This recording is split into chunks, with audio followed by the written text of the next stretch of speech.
Action.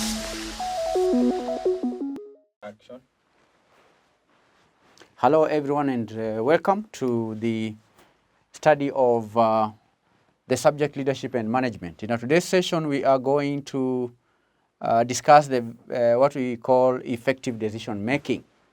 Effective decision making.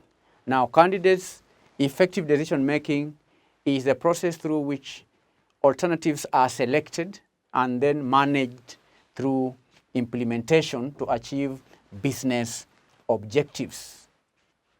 And effective decisions result from a systematic process with clearly defined elements that is handled in a distinct sequence of steps. In our today's session, we will study the steps that one has to follow in order to effectively ensure that alternatives are selected and then managed through implementation to achieve business objectives. So we're going to study or highlight the steps. And the first step in effective decision making is to have an appropriate decision frame.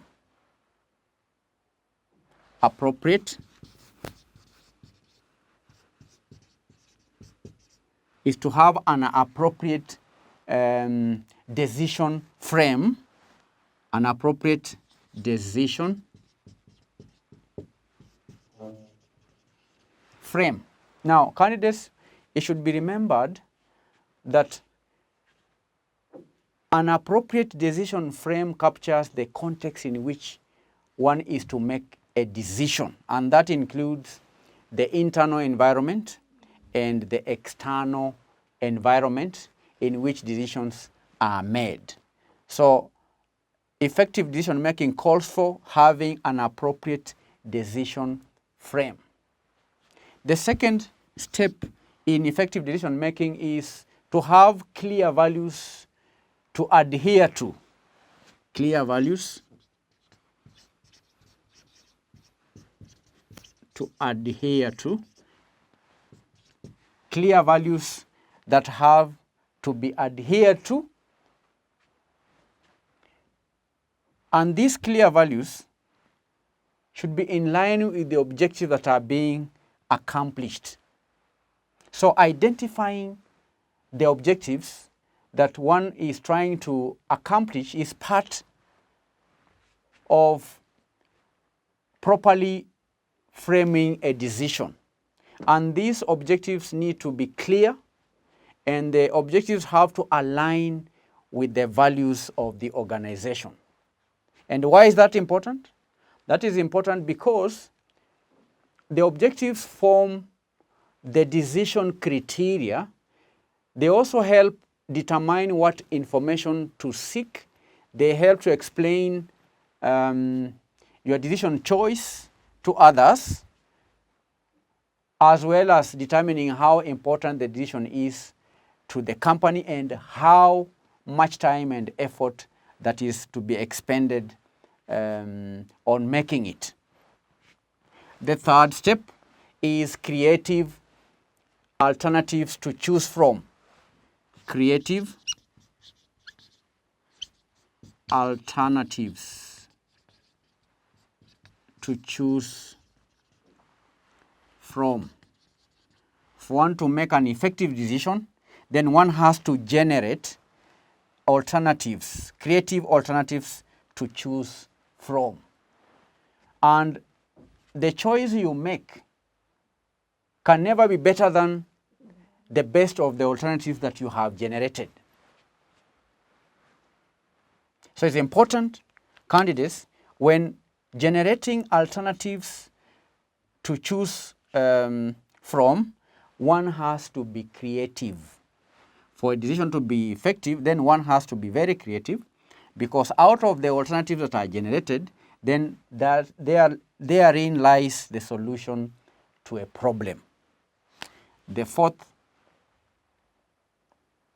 step, number 4, good information. And what is this good information? Good information is information that is relevant. Good information is information that is reliable. And candidates will live in what we call the information age, but determining which information is important and reliable can sometimes be a challenge. So you can easily become overwhelmed with the information, but that is either you can sometimes be, I'm saying sometimes you can be overwhelmed by information that is either reliable or relevant to the decision that has to be made.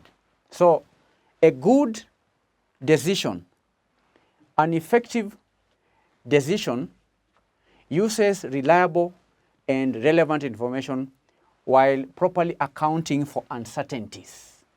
And sometimes it's advisable when making a decision where uncertainties are involved, it's advisable to engage the services of experts so that the experts can help to gather relevant information about what the future looks like and so on. Because remember, some decisions may be made in an environment of uncertainty, environment of risk, and so on. So an effective decision making calls for relying on information that is relevant, information that can be relied upon, relevant and reliable information. Now the fifth point is having clear trade-offs and sound reasoning. Clear what? Trade-offs. Clear trade-offs and sound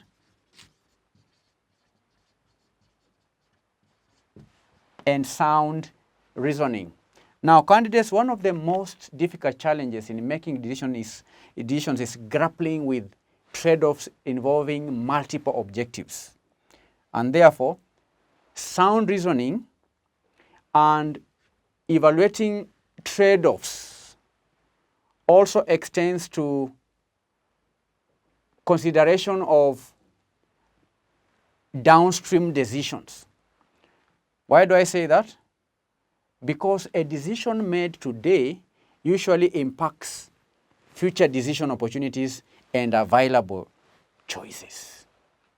And at times we use decision trees in drawing out connections between the alternative choices under consideration and the impact that they may have on downstream decisions. So there has to be clear trade-offs and sound reasoning in order to come up with decisions that are effective, in order to come out with effective decision-making process. Sound reasoning. So these are 5 points or steps. They are not the only steps. We can have some more. Number 6 is choice alignment with the values and objectives. Choice alignment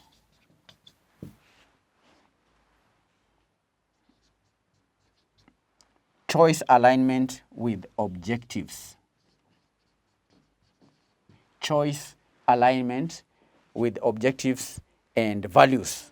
Now, candidates, if you make a good decision, you should be able to look back and say that the choice you made aligned well with your values and objectives that you are trying to accomplish.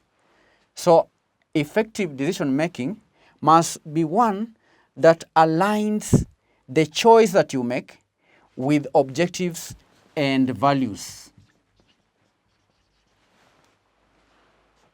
Is that clear? Then lastly, we can discuss committed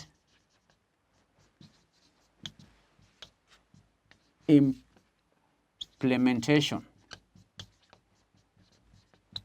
committed implementation. Now, candidates, a good decision must be accomplished by commitment to implement it. And when you evaluate your decision, then you have to reflect on how committed you are to fully implementing that choice. So that when you look back on a decision, you should be able to say that the choice was implemented completely and that a committed effort was made to make it a success. So it's not enough to develop a proper decision frame or to come up with clear values or to create alternatives to choose from. That is not enough. It's not even enough to generate information that is relevant and reliable. It is not enough, candidates, to come up with clear trade-offs and sound reasoning. It's also not enough to have choice alignment with objectives and values if the choice that is made is not implemented with commitment. There has to be commitment to implement a decision. Every effort must be put in place. No effort should be spared in the process of implementing a decision. So, candidates, these are the steps that can be relied upon in coming up with effective decision making. Effective decision making. So, these are 7 steps. So, make sure you go through the lesson one more time, and when we meet next time, in fact, this is the last subtopic in the lesson, the chapter decision making. We've done all the subtopics under the topic on decision making. We've first of all started by discussing the meaning of decision making. We studied the importance of decision making.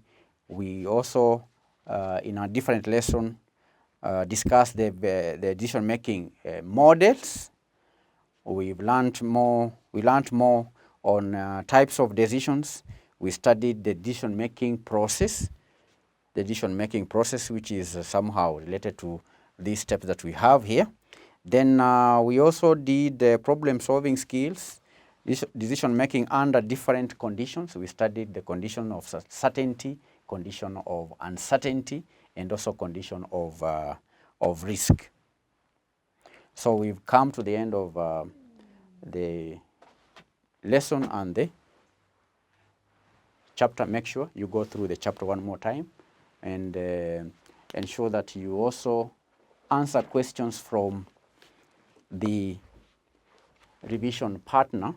This is a book where we have compiled past paper questions, and suggested solutions are provided at the back of the book. I always encourage students that at the end of a topic, make sure you check for the past paper questions from recent years, answer the questions without looking at the answers, then you revise continuously, carry out continuous revision. Don't wait until the last minute in order to revise. It's advisable that you revise throughout the semester. Thank you. God bless you. Bye-bye. When we meet next time, we are going to take on a new topic. Bye. Bye.